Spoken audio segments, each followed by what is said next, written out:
ಟಾಕ್ಗೆ ಸ್ವಾಗತ. ನಾನು ಭಾವನಾ ನಾಗಯ್ಯ. ಬಿಜೆಪಿಯಲ್ಲಿ ದಿನಬೆಳಗ ಗೆದ್ರೆ ಬೀದಿ ಜಗಳ ಅನ್ನೋ ಹಾಗಾಗಿದೆ. ಕಾಂಗ್ರೆಸ್ನಲ್ಲೂ ಕೂಡ ಒಳ ಜಗಳ ಇದೆ, ಆದರೆ ಅದು ಬಿಕಾಸ್ ಆಫ್ ಪವರ್ ಬೇಕು ಅನ್ನೋ ಕಾರಣಕ್ಕೆ ಎರಡು ಬಣಗಳ ನಡುವೆ ಹೊಡೆದಾಟ ನಡೀತಾ ಇದೆ. ಆದರೆ ಬಿಜೆಪಿಯಲ್ಲಿ ಯಾಕೆ ಆಗ್ತಾ ಇದೆ? 100 ಕಾರಣಗಳನ್ನು ಹೇಳ್ತಾ ಇದ್ದಾರೆ. ಇತ್ತೀಚೆಗೆ ಈ ಹಿಂದೆ ನೋಟಿಸ್ ಕೊಟ್ಟಾಗ ಯತ್ನಾಳ್ ಅವರು ತಣ್ಣಗಾಗಿದ್ರು, ಆದರೆ ಈಗ ಹೇಳ್ತಾ ಇದ್ದಾರೆ ನಾವು ಸಮಾವೇಶಗಳನ್ನು ಮಾಡ್ತೀವಿ, ಜೊತೆಗೆ ಹಿಂದುತ್ವದ ಪಕ್ಷನ ನಾವು ಕಟ್ತೀವಿ ಅಂತ. ಏನ್ ಸಂದೇಶ ಕೊಡೋಕೆ ಹೊರಟಿದ್ದಾರೆ ಹಾಗಾದ್ರೆ ಯತ್ನಾಳ್? ಇದರ ಜೊತೆಗೆ ವಿಜಯೇಂದ್ರ ಕೂಡ ತಮ್ಮ ಬಲ ತೋರಿಸೋದಕ್ಕೆ ಹೋಗ್ತಾ ಇದ್ದಾರೆ.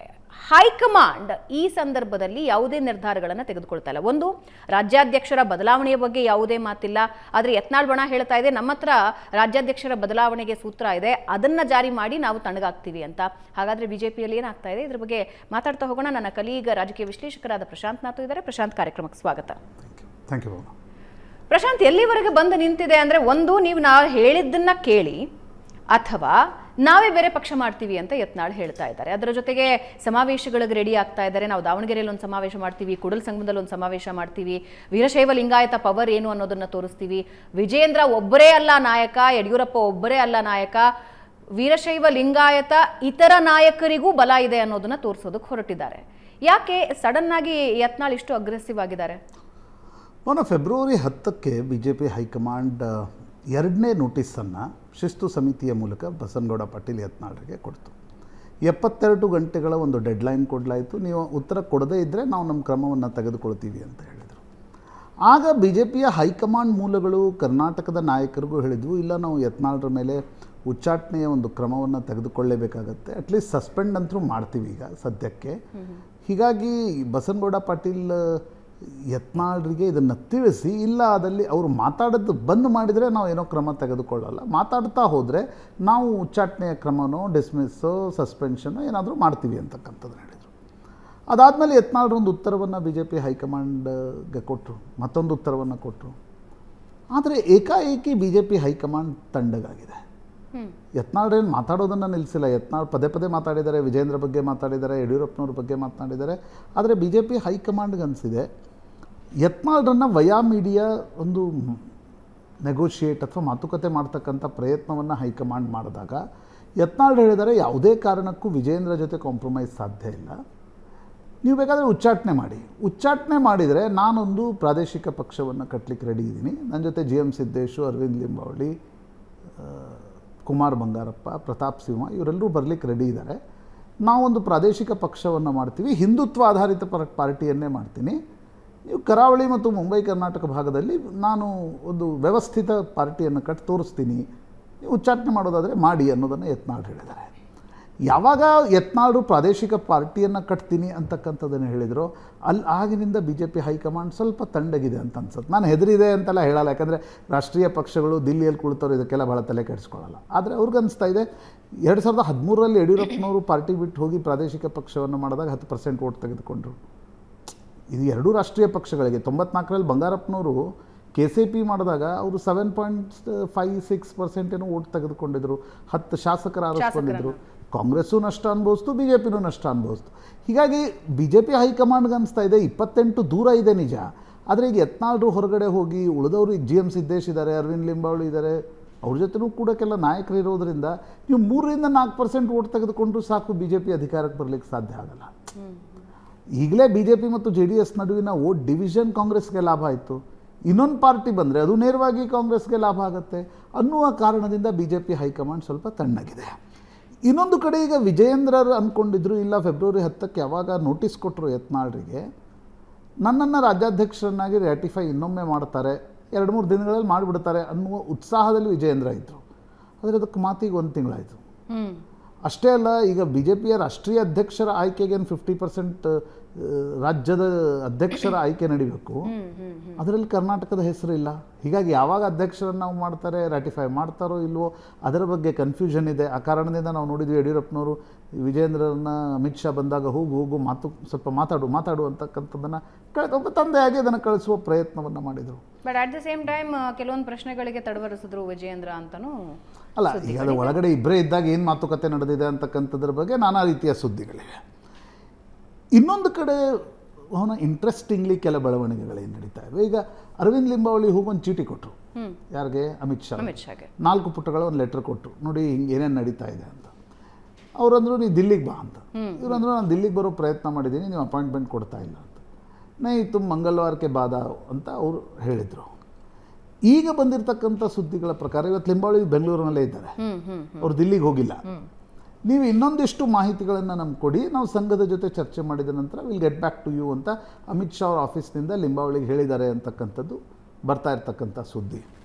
ಅದರ ಜೊತೆ ಜೊತೆ ಇನ್ನೊಂದು ಇಂಟ್ರೆಸ್ಟಿಂಗ್ ಡೆವಲಪ್ಮೆಂಟ್ ನಡೀತಾ ಇದೆ ವೀರಶೈವ ಲಿಂಗಾಯತ ಸಭೆಗಳಿಗೆ ಸಂಬಂಧಪಟ್ಟಂತೆ.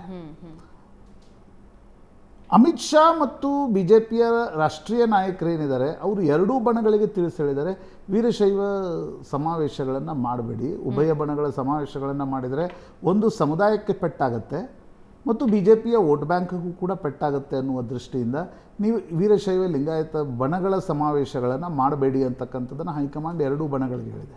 ಹೀಗಾಗಿ ಯತ್ನಾಳ್ರ ಕ್ಯಾಂಪ್ನಿಂದ ಬರ್ತಾ ಇರ್ತಕ್ಕಂಥ ಸುದ್ದಿಗಳ ಪ್ರಕಾರ, ಇನ್ನೂ ಅವರು ಅಧಿಕೃತವಾಗಿ ಹೊರಗಡೆ ಬಂದು ಹೇಳಿಲ್ಲ, ಆದರೆ ಬರ್ತಾ ಇರ್ತಕ್ಕಂಥ ಸುದ್ದಿಗಳ ಪ್ರಕಾರ 22ನೇ ತಾರೀಕೇನು ಕೂಡಲ ಸಂಗಮದಲ್ಲೊಂದು 10,000 ಜನರನ್ನು ಸೇರಿಸಿ ವೀರಶೈವ ಲಿಂಗಾಯತ ಸಮಾವೇಶ ಇತ್ತು, ಅದನ್ನು ಮುಂದೂಡುವ ನಿರ್ಧಾರಕ್ಕೆ ಯತ್ನಾಳ್ರ ಬಣ ಬಂದಿದೆ. ಇನ್ನೊಂದು ಕಡೆ ವಿಜೇಂದ್ರ ಕೂಡ ನಿನ್ನೆ ರಾತ್ರಿ ರೇಣುಕಾಚಾರ್ಯರನ್ನು ಮನೆಗೆ ಕರೆಸ್ಕೊಂಡು ಹೈಕಮಾಂಡ್ ಹೇಳಿದೆ ನೀವು ಈ ಬಣಗಳ ಸಮಾವೇಶಗಳನ್ನು ನಡೆಸಬಾರ್ದು ಅಂತಕ್ಕಂಥದ್ದನ್ನು ಹೇಳಿದೆ. ಆದರೆ ರೇಣುಕಾಚಾರ್ಯ ಸ್ವಲ್ಪ ಹೊತ್ತಿನ ಮುಂಚೆ ಒಂದು ಪತ್ರಿಕಾಗೋಷ್ಠಿಯನ್ನು ಕೂಡ ಮಾಡಿದ್ದಾರೆ, ನಾವು ಸಮಾವೇಶವನ್ನು ನಿಲ್ಲಿಸಲ್ಲ ಅಂತಕ್ಕಂಥದ್ದನ್ನು ರೇಣುಕಾಚಾರ್ಯ ಹೇಳಿದ್ದಾರೆ. ಈಗ ಅದು ಮುಂದಿನ ದಿನಗಳಲ್ಲಿ ಏನಾಗುತ್ತೆ. ಇನ್ನೊಂದು ಇಂಟ್ರೆಸ್ಟಿಂಗ್ಲಿ ರಂಭಾಪುರಿ ಶ್ರೀಗಳ ಹತ್ರ ವಿಜೇಂದ್ರ ಹೋಗಿದ್ದು. ವಿಜೇಂದ್ರ ಹೊರಗಡೆ ಬಂದು ಹೇಳಿದ್ರು, ಅವ್ರು ಏನು ಹೇಳಿದ್ದಾರೆ ಅನ್ನೋದನ್ನು ನಾನು ಹೇಳಲ್ಲ ಹೊರಗಡೆ ಅಂತಕ್ಕಂಥದ್ದು. ಕೆಲ ಮೂಲಗಳ ಪ್ರಕಾರ ರಂಭಾಪುರಿ ಶ್ರೀಗಳು ಕೂಡ ಎರಡೂ ಬಣಗಳಿಗೆ ಹೇಳಿದ್ದಾರೆ, ನೀವು ಸಮುದಾಯವನ್ನು ಉಪಯೋಗಿಸ್ಕೊಂಡು ನಿಮ್ಮ ಇಂಟರ್ನಲ್ ಪೊಲಿಟಿಕಲ್ ಪಾರ್ಟಿ ಪಾಲಿಟಿಕ್ಸನ್ನು ಮಾಡಬೇಡಿ ಅಂತಕ್ಕಂಥದ್ದು. ಹೀಗಾಗಿ ಈಗ ಅದು ವೀರಶೈವ ಲಿಂಗಾಯತ ಸಭೆಗಳು ನಡೀತವ ಅಥವಾ ನಿಲ್ಲಿಸಲಾಗತ್ತಾ? ಇವತ್ತು ರೇಣುಕಾಚಾರ್ಯ ನಿಲ್ಲಿಸಲ್ಲ ಅಂತಕ್ಕಂಥದ್ದನ್ನು ಹೇಳಿದ್ದಾರೆ, ಯತ್ನಾಳ್ರ ಬಣ ನಾವು ನಿಲ್ಲಿಸ್ತೀವಿ ಅಂತಕ್ಕಂಥದ್ದನ್ನು ಹೇಳಿದ್ದಾರೆ. ಇದು ಮುಂದೆ ಏನಾಗುತ್ತೆ ಅಂತಕ್ಕಂಥದ್ದು ನೋಡ್ಬೇಕು. ಆದರೆ ಒಂದು ಕುತೂಹಲ ನೋಡಿ, ಅಂತಿಮವಾಗಿ ಇದರ ಕುತೂಹಲ ಏನು, ವಿಜೇಂದ್ರ ರಾಜ್ಯಾಧ್ಯಕ್ಷರಾಗಿ ಮುಂದುವರಿತಾರಾ ಇಲ್ವಾ? ನೀವು ಒಂದು ತಿಂಗಳ ಹಿಂದೆ ನಾವೇ ಚರ್ಚೆ ಮಾಡ್ತಾ ಇದ್ವಿ, ಹೈಕಮಾಂಡ್ ಮೂಲಗಳು ಹೇಳ್ತಾ ಇವೆ ವಿಜೇಂದ್ರ ಕಂಟಿನ್ಯೂ ಆಗೋದು ಫಿಕ್ಸು, ಯತ್ನಾಳ್ರಿಗೂ ಉಚ್ಚಾಟನೆಗೂ ಹೈಕಮಾಂಡ್ ರೆಡಿ ಇದೆ ಅಂತ. ಅದಾಗ ಒಂದು ತಿಂಗಳಾಯಿತು, ಉಚ್ಚಾಟನೆಯ ನಿರ್ಧಾರವನ್ನು ಹೈಕಮಾಂಡ್ ತೆಗೆದುಕೊಂಡಿಲ್ಲ, ಇಟ್ ಈಸ್ ಆನ್ ಹೋಲ್ಡ್. ಇನ್ನೊಂದು ಕಡೆ ವಿಜೇಂದ್ರರ ರಾಜ್ಯಾಧ್ಯಕ್ಷರನ್ನಾಗಿ ಮುಂದುವರಿಸುವ ಅಧಿಕೃತ ತೀರ್ಮಾನವನ್ನು ಕೂಡ ಇನ್ನೂ ತೆಗೆದುಕೊಂಡಿಲ್ಲ. ಅದರ ಅರ್ಥ ಇನ್ನೊಂದು 5-6 ತಿಂಗಳು ಮುಂದೂಡ್ತಾರಾ? ಇದರಲ್ಲಿ ಎರಡಿದೆ ಅಲ್ಲ. ಇದ್ರ ಮಧ್ಯದಲ್ಲಿ ಬೊಮ್ಮಾಯಿ ಮತ್ತೆ ಸೋಮಣ್ಣ ಅವರ ಹೆಸರು ಜೋರಾಗಿ ಕೇಳಿ ಬರ್ತಿದೆಯಲ್ಲ, ಅದು ಯಾರು ಓಕೆ ವಿತ್ ಇಟ್? ಅಂದ್ರೆ ಯತ್ನಾಳ್ ಅವರು ಇವರಿಬ್ಬರನ್ನ ಮಾಡಿದ್ರೆ ಓಕೆ ಅಂತ ಇದರ ಮಾಡಿದ್ರೆ ನಮಗೆ ಅದನ್ನು ಯತ್ನಾಳ್ ಮೊದಲೇ ಡೇ ಒನ್ನಿಂದ ಹೇಳ್ತಿದ್ದಾರೆ, ನೀವು ನನ್ನನ್ನೇ ರಾಜ್ಯಾಧ್ಯಕ್ಷರನ್ನಾಗಿ ಮಾಡಬೇಕಾಗಿಲ್ಲ, ನೀವು ಬೊಮ್ಮಾಯಿ ಅವ್ರನ್ನ ಮಾಡಿ, ಸೋಮಣ್ಣ ಅವ್ರನ್ನ ಮಾಡಿ, ಪ್ರಹ್ಲಾದ್ ಜೋಶಿ ಅವ್ರನ್ನ ಮಾಡಿ, ಯಾರನ್ನಾದರೂ ಮಾಡಿ ಅಂತಕ್ಕಂಥದ್ದನ್ನು. ಆದರೆ ಹೈಕಮಾಂಡ್ ಈಗ ಬೊಮ್ಮಾಯಿ ನೇತೃತ್ವದಲ್ಲೇ ಅವರು ಮುಖ್ಯಮಂತ್ರಿ ಇದ್ದಾಗಲೇ 2023 ಚುನಾವಣೆಗೆ ಹೋಗಿದ್ರು, ಅವ್ರ ನೇತೃತ್ವದಲ್ಲೇ ಬರೀ 65 ಸೀಟ್ಗಳು ಬಂದು. ಈಗ ಅವರನ್ನು ರಾಜ್ಯಾಧ್ಯಕ್ಷರನ್ನಾಗಿ ಮಾಡೋದು ಏನು ಸುಲಭ ಇಲ್ಲ. ಈಗ ಇಲ್ಲಿ ನೋಡಿ, ಎರಡು ಪ್ರಶ್ನೆಗಳಿವೆ. ಹೈಕಮಾಂಡ್ ಒಂದು ರೀತಿ ಅಡ್ಕತ್ತರಿಯಲ್ಲಿದೆ. ವಿಜೇಂದ್ರರನ್ನು ತೆಗೆದು ಮತ್ತೊಬ್ಬರನ್ನ ತಂದರೆ ಯಡಿಯೂರಪ್ಪನವರು ವಿಜೇಂದ್ರ ಮುನ್ಸ್ಕೊಳ್ತಾರೆ. ಬಟ್ ಹಾಗಂದ ಮಾತ್ರಕ್ಕೆ ವಿಜೇಂದ್ರ ಒಬ್ಬರೇ ಇವಾಗಿರೋ ಪರಿಸ್ಥಿತಿಯಲ್ಲಿ ಬಿಜೆಪಿಯನ್ನು ಮುನ್ನಡೆಸೋದಕ್ಕೆ ಸಾಧ್ಯ ಇಲ್ಲ. ಯಾರಿದ್ದಾರೆ ವಿಜೇಂದ್ರನ ಜೊತೆ ಸಂಘಟನೆಯಲ್ಲಿ ಕೆಲಸ ಮಾಡೋದು? ಎರಡು ರೀತಿಯಿಂದ ಅದು. ವಿಜೇಂದ್ರರನ್ನ ತೆಗೆದ್ರೆ ನೋಡಿ, ಯಾವತ್ತೂ ಪೊಲಿಟಿಕ್ಸ್ನಲ್ಲಿ ಏನಾಗಿ ಜಗದೀಶ್ ಶೆಟ್ಟರು ಪರ್ ಸೇ ಇಲೆಕ್ಷನ್ ಬಿ ಜೆ ಪಿಗೆ ವೋಟ್ ಕಾಂಟ್ರಿಬ್ಯೂಷನ್ ಅಂತ ತೆಗೆದುಕೊಂಡ್ರೆ ಜಗದೀಶ್ ಶೆಟ್ಟರ್ ಎಷ್ಟಿತ್ತು. ಆದರೆ ಜಗದೀಶ್ ಶೆಟ್ಟರ್ ಚುನಾವಣೆ ಸಮಯದಲ್ಲಿ ಪಾರ್ಟಿಯಿಂದ ಹೊರಗೆ ಹೋಗಿದ್ದು ಬಿ ಜೆ ಪಿಗೆ ನಷ್ಟ ಆಯಿತು. ಸುತ್ತಮುತ್ತಲ ಅನೇಕ ಬಾರಿ ಏನಾಗುತ್ತೆ, ನೀವು ಇದ್ದಾಗ ಲಾಭ ಎಷ್ಟಾಗುತ್ತೆ ಅನ್ನೋದು ಗೊತ್ತಿಲ್ಲ, ಆದರೆ ಹೋದಾಗ ಪಾಲಿಟಿಕ್ಸ್ನಲ್ಲಿ ಭಾಳ ದೊಡ್ಡ ನಷ್ಟ ಆಗುತ್ತೆ. ಅದು ಲಕ್ಷ್ಮಣ್ ಸವದಿ ಕಾರಣದಿಂದಲೂ ಆಯಿತು, ಜಗದೀಶ್ ಶೆಟ್ಟರ್ ಕಾರಣದಿಂದಲೂ ಆಯಿತು, ಯಡಿಯೂರಪ್ಪನವರು 13ರಲ್ಲಿ ದೂರ ಹೋದಾಗೂ ಆಯಿತು, 23ರಲ್ಲಿ ಅಧಿಕಾರ ಇಲ್ಲದೇ ಇದ್ದಾಗಲೂ ಆಯಿತು. ಈ ಯತ್ನಾಳ್ ಕೊಡ್ತಾ ಇರ್ತಕ್ಕಂಥ ಎಚ್ಚರಿಕೆ ಅಲ್ಟಿಮೇಟಮ್ ಏನು, ನೀವು ಯಡಿಯೂರಪ್ಪನವರ ವೋಟ್ ಕಾರಣದಿಂದ ಹೆದರಿ ನೀವು ಅವ್ರು ಹೇಳ್ದಂಗೆ ಕೇಳ್ತೀರಲ್ವಾ, ನಾನು ಅವರು ಅಷ್ಟಿಲ್ಲ ಅನ್ನೋ ಒಂದು ಅರ್ಧ, ಅಂದರೆ ಅವ್ರು 10% ತೆಗೆದುಕೊಂಡ್ರು, ನಾನು 5% ತೆಗೆದು ತೋರಿಸ್ತೀನಿ. ಆ ಕಾರಣದಿಂದ ಹೈಕಮಾಂಡ್ ಸ್ವಲ್ಪ ವೇಟ್ ಆ್ಯಂಡ್ ವಾಚ್ ಧೋರಣೆಯಲ್ಲಿದ್ದಾರೆ. ಅರ್ಥ ವಿಜೇಂದ್ರನ ಮುಂದುವರಿಸಲ್ವಾ? ಡಿಸಿಷನ್ ಇನ್ನೂ ಯಾವುದೂ ನಿರ್ಣಯವನ್ನು ಹೈಕಮಾಂಡ್ ತೆಗೆದುಕೊಂಡಿಲ್ಲ. ಯತ್ನಾಳ್ರನ್ನು ಉಚ್ಚಾಟಿಸುವ ನಿರ್ಣಯ ಏನಿತ್ತು ಅದು ಡಿಲೇಡ್ ಆರ್ ಡಿಫರ್ಡ್ ಅಂತ ಅನಿಸುತ್ತೆ ಸದ್ಯದ ಮಟ್ಟಿಗೆ. ಯತ್ನಾಳ್ ಎಷ್ಟು ದಿನ ಕಾಯ್ಬೋದು? ಅಲ್ಲ, ಯತ್ನಾಳ್ ಯಾವ ಗಡಬಡಿಯಲ್ಲೂ ಇಲ್ಲ. ಅವ್ರಿಗೆ ಗೊತ್ತಿದೆ ಅವ್ರೇನು ರಾಜ್ಯಾಧ್ಯಕ್ಷರಾಗಲ್ಲ ಅಂತ. ನೋಡಿ, ಅವ್ರ ಪ್ಲಾನ್ ಇರ್ತಕ್ಕಂಥ ಅವ್ರೇನು ಗಡಬಡಿಯಲ್ಲಿ ಹೋಗಿ ಪೊಲಿಟಿಕಲ್ ಪಾರ್ಟಿ ಈಗ ಮಾಡಿ ಏನು ಉಪಯೋಗ ಏನಿಲ್ಲ. ಅಲ್ಲ, ಅವರಿಗೆ ಅವ್ರ ರಾಜ್ಯಾಧ್ಯಕ್ಷರಾಗಬೇಕಾಗಿಲ್ಲ, ಏನೂ ಆಗಬೇಕಾಗಿಲ್ಲ, ಅವ್ರು ವಿಜೇಂದ್ರನ ಇಳಿಸ್ಬೇಕಾಗಿದೆ. ಅವ್ರದ್ದು ಉದ್ದೇಶ ವಿಜೇಂದ್ರನ ಇಳಿಸೋದಾಗಿದೆ. ಹೈಕಮಾಂಡ್ ವಿಜಯೇಂದ್ರನ್ನ ಇಳಿಸುತ್ತಾ? ಈಗ ಅಮಿತ್ ಶಾ ವಿಜಯೇಂದ್ರನ ಇಳಿಸೋದ್ರ ಬಗ್ಗೆ ಅವ್ರದ್ದು ಒಪ್ಪಿಗೆ ಇರಲಿಲ್ಲ. ಆದರೆ ಈಗ ಬದಲಾದ ಪರಿಸ್ಥಿತಿಯಲ್ಲಿ ತಟಸ್ಥ ಬಣ ಹೋಗಿ ಈಗ ಡಾಕ್ಟರ್ ಸುಧಾಕರ್, ಬೊಮ್ಮಾಯಿ, ಸೋಮಣ್ಣ, ಪ್ರಹ್ಲಾದ್ ಜೋಶಿ, CT ರವಿ, ಸುನೀಲ್ ಕುಮಾರ್ ಇವ್ರು ಹೋಗಿ ಇನ್ನೊಂದು ಅಭಿಪ್ರಾಯವನ್ನು ಹೈಕಮಾಂಡ್ ಮುಂದೆ ಹೇಳಿದ್ದಾರೆ. RSS ಏನು ಹೇಳುತ್ತೆ ಅನ್ನೋದು ಭಾಳ ಮುಖ್ಯ ಆಗುತ್ತೆ. RSSನ ಅಭಿಪ್ರಾಯ ಕೂಡ ಭಾಳ ಮುಖ್ಯ ಆಗುತ್ತೆ. ಆ ಕಾರಣದಿಂದ ನನಗನ್ಸುತ್ತೆ high command as usual, Amit Shah ಅನೇಕ ಬಾರಿ ಹೇಳಿದ್ದಾರೆ ಕರ್ನಾಟಕದಷ್ಟು ಕಾಂಪ್ಲೆಕ್ಸ್ ರಾಜ್ಯ ನಮ್ಗೆ ಯಾವುದೂ ಇಲ್ಲ ಅಂತೇಳಿ. ಹೀಗಾಗಿ ಆ್ಯಸ್ ಯೂಸ್ವಲ್ BJP ಹೈಕಮಾಂಡ್ ಒಂದು ಫಿಕ್ಸ್ ಸಿಚುವೇಶನ್ನಲ್ಲಿದೆ. ಕಾಂಪ್ಲೆಕ್ಸ್ ಆಗಿದ್ದೂ ಇವ್ರಗಳ ಕಾರಣದಿಂದಲೇ, ಹೈಕಮಾಂಡ್ ನಿರ್ಧಾರದ ಕಾರಣದಿಂದಲೇ. ಡೆಫಿನೆಟ್ಲಿ ಭಾವನ, ಇದು ಹೆಂಗಿದೆ ಅಂದರೆ ಸ್ಥಿತಿ, ನೀವು ಈ ಋಷಿಕೇಶದ ಹತ್ರ ಒಂದು ನೀಲಕಂಠ ಪರ್ವತ ಇದೆ, ಅದಕ್ಕೆ ಟ್ರೆಕ್ಕಿಂಗ್ಗೆ ಹೋಗ್ತಾರೆ ಜನ. ಒಂದು ಕಡೆ ಹೀಗಿದೆ ಅದರ ಮೇಲೆ, ಅಂದರೆ ನೀವು ದೊಡ್ಡ ಬೆಟ್ಟ ಇದೆ, ಅದು ಹತ್ತುವಾಗಲೂ ಬಿದ್ದು ಹೋಗ್ಬೋದು. ಸಣ್ಣ ರಸ್ತೆಯ ಪಕ್ಕದಲ್ಲಿ ಖಾಯಿ ಇದೆ, ಅಂದರೆ ಪ್ರಪಾತ ಇದೆ, ಅಲ್ಲೂ ಬೀಳ್ಬೋದು. ಇದು BJP ಹೈಕಮಾಂಡ್ ಏನಿದೆ, ಒಂದು ಕಡೆ ಎತ್ತರ, ಇನ್ನೊಂದು ಕಡೆ ಆಳ, ಅದರ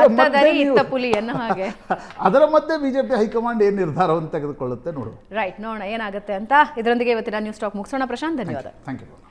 ವೀಕ್ಷಕರೇ, ಇದು ಇವತ್ತಿನ ನ್ಯೂಸ್ ಟಾಕ್. ನಮಸ್ಕಾರ.